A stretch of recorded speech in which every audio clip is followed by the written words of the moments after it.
We're less than a week away from the roar of the engines at Austin's Circuit of the Americas.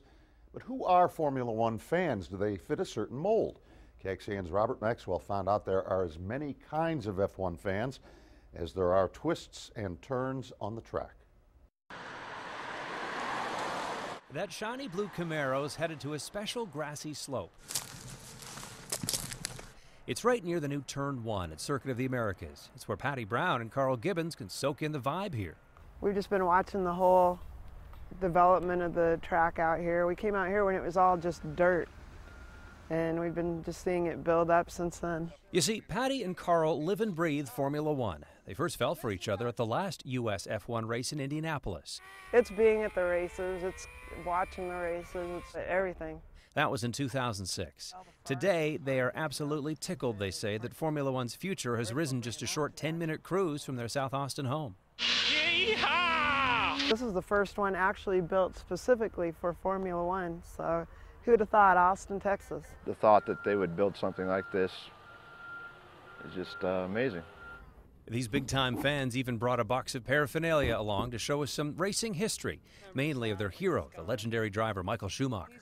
And this is one of my favorite flags. It's a good picture.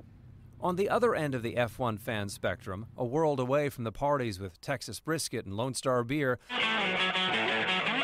are the international fans, the so-called Dom Perignon caviar crowd. It's a group that this former Ferrari driver knows all about. They may travel from the other side of the world. We'll have people coming from China, from Europe, from the Mideast, from South America, and they got here, and they're not going to worry about, well, what should we have for dinner? You know, they're going to have whatever they want. Another longtime F1 fan we met says this is a sporting event that just gets in your blood. It was always a thing that I did with my dad. He'd wake me up early on Sunday mornings when I was a kid, and we'd go and we'd watch F1 races together.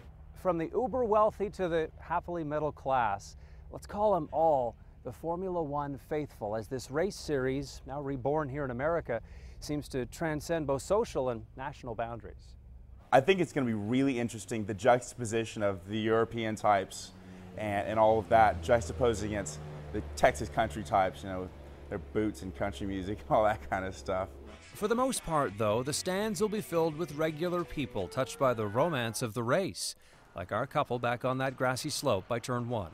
Patty Brown reflects on this F1 racer Carl built her out of snow on a birthday visit one year to her native Washington state. That I tell everybody that I fell in love with Carl because he gave me a Ferrari on my 40th birthday.